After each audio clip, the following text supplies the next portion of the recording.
It was a show about a hard-charging Marine who married a liberal journalist and inherited 3 daughters, and for a while it was among the most watched shows in America. At its peak, Major Dad was pulling in 28 million viewers a week. It was sharp, funny, and airing during the start of the Gulf War, it was one of the most relevant shows on television. So why did it only last 4 seasons? Well, let's just say the show was hit by some friendly fire.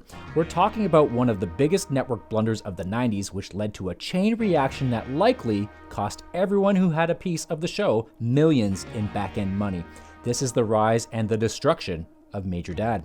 But first, like this video if you watched Major Dad back in the day, and subscribe for more retro TV deep dives. So the seeds for Major Dad weren't planted in the 90s. We have to go all the way back to 1981 and a show called Simon & Simon, a CBS detective series that ran from 1981 to 1989, starring a Mississippi actor named Gerald McRaney. When the show wrapped in '89, 2 producers from that world, John G. Stevens and Richard C. Oakey, had an idea, and they had their lead already picked out. The pitch was simple. A by-the-book conservative Marine officer with no family experience impulsively marries a liberal newspaper reporter who also happens to have 3 daughters. Now he has to figure out how to be a husband, a stepfather, and still run a tight ship on the base. Conservative meets liberal, military meets civilian, order meets chaos. It had everything. They brought in Earl Pomerantz to develop and run the show, and if you don't know who he was one of the best sitcom writers around at the time. Pomerantz had written for The Mary Tyler Moore Show, Taxi, and The Bob Newhart Show, and won Emmys for his work on The Cosby Show. Not too shabby. The show was greenlit by CBS and would be produced by Universal Television. Speaking of producers, McRaney wouldn't just be the star, playing Major MacGillis, he'd also be an executive producer. And it wasn't just a ceremonial role, he had major feedback. He had strong opinions about what Major MacGillis should be. He was fed up with people in the service being portrayed as bumbling fools or Rambos. He wanted to show the human side, and as you'll see, that turned out to be a very, very good thing. As for the rest of the cast, Shanna Reed would play the Major's wife, Polly. She was the daughter and stepdaughter of real Marines, which added authenticity to the role that you just can't fake. As for the 3 daughters, Marisa Ryan was cast as oldest daughter Elizabeth, Nicole Dubuc as middle daughter Robin, and Chelsea Hertford as the youngest Casey. Rounding out the cast was Matt Mulhern, who played the Major's sidekick, Lieutenant Holowachuk. Now, normally when I do these videos, there's some type of chaos by this point in the process. Someone's been recast or the pilot's been scrapped. But not here, no sir. This was a production process so neat you could set your watch to it. But the chaos, well, it's coming. Just wait. Major Dad premiered on Monday, September 17th, 1989. The pilot opens with Major MacGillis encountering journalist Polly Cooper, who's written a story critical of the Marines. He sets out to prove her wrong, and in the process, you could say that Polly develops a major crush. And the Major felt the same way. And America dug it. 23.5 million people tuned in. The Major and Polly got married in episode 4, and millions were glued to their sets to see how the conservative military man and the liberal journalist would sort out their differences and manage a blended family. By season's end, the show finished with a 13.2 rating, finishing 39th overall for the season. Smash hit? Not quite, but not bad for a first season. So CBS decided to deploy a second season. And yes, I am aware that these military puns will get old soon, so I'll stop. Maybe. Anyway, here's the start of the drama I promised.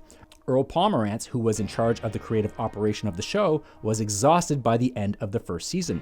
The original order was 22 episodes. When CBS suddenly added 4 more, Pomerantz, physically drained, made a decision he later called, in his own words, unprofessional, stiff-necked, and wrong. He left for a scheduled trip to a fitness spot in Mexico despite the extended production.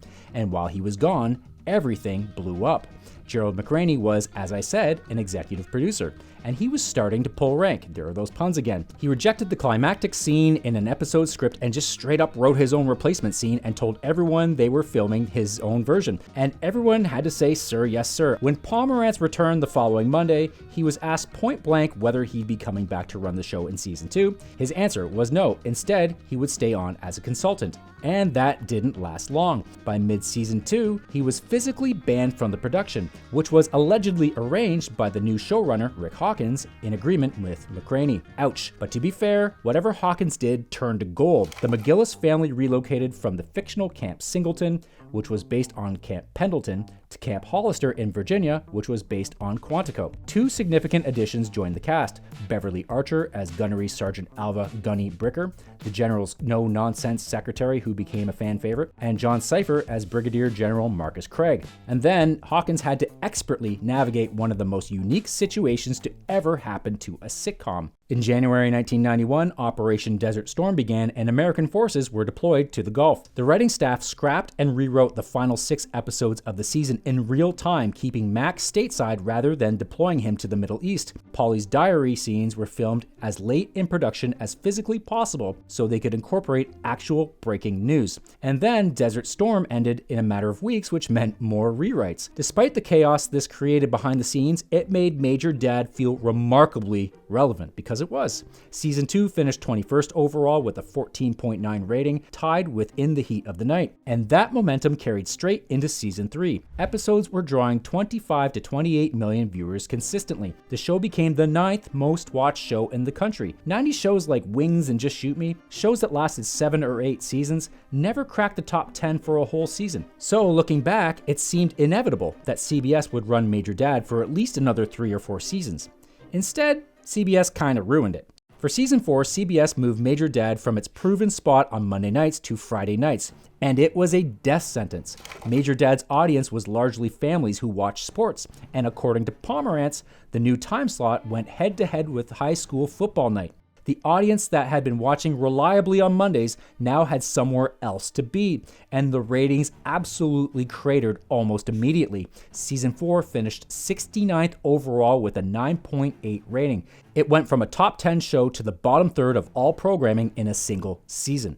And instead of admitting they'd made a mistake and moving the show back to Mondays or anywhere other than Friday nights, they canceled it. Now here's where this goes from a bad network decision to something uglier. Pomerantz hadn't been anywhere near the show creatively in years. He'd been banned from the set since mid-season 2, as you remember. But he was still an executive producer, and that meant he still had a financial stake in the show's back end, its value in syndication. The show only finished with 96 episodes. 100 episodes was the magic number for syndication. But obviously, the show could have done a lot more than 100, and that meant a lot of money was being left on the table. So when cancellation came, Pomerantz went into action. He set up a meeting with what he called the most powerful executive at the studio at Universal. He made the case. The show was a top 10 hit 12 months ago. It didn't collapse creatively. It got moved to a night its audience doesn't watch television. Renew it, broker a half-season deal, do something. Well, it didn't work. And when you understand why, the whole situation just gets worse. According to Pomerantz, Major Dad's syndication package had already been sold to USA Network, which was a subsidiary of Universal Studios.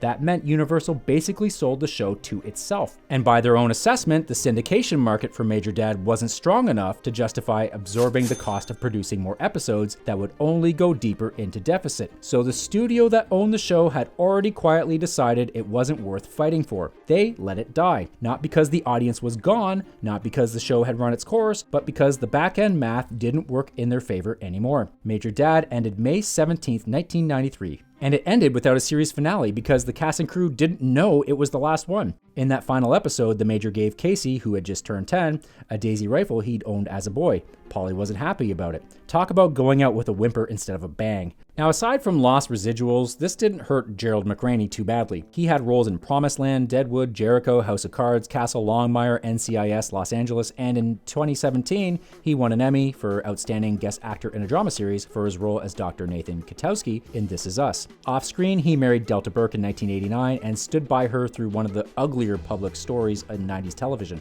Burke's well-documented falling out with the producers of Designing Women, which got messy and very, very public. McRaney was there through it all, and they're still together. As for the rest of the family, for some, Major Dad was a launching pad, and for others, it was more or less the end of their time in front of the camera. Shanna Reed, who played Polly, walked away from the industry in the late 90s after a few guest appearances. She calls herself a former actress now by choice. Nicole Dubuc, who played middle daughter Robin, graduated from Yale and became a highly regarded animation writer and producer. She wrote for Kim Possible, Transformers Rescue Bots, and Young Justice. She's been Emmy nominated multiple times, not a bad second act. Marisa Ryan, who played oldest daughter Elizabeth, built a solid acting career. Wet Hot American Summer, New York Undercover, Sex and the City, The Practice. She also wrote and directed. Chelsea Hertford, who played youngest daughter Casey, did a few more things, The Faculty, a small role in American Beauty, and then pretty much stepped away. While the show did go into syndication, it never had the staying power that turned shows like Cheers into permanent fixtures. And that's a shame because it could have been much more prominent and remembered. It was one of the top shows in America, and had it gone a few more seasons as a top show, it could have at least been remembered as a great 90s sitcom instead of a footnote. If you're still here, give this video a like and subscribe for more retro TV deep dives. Thanks for watching.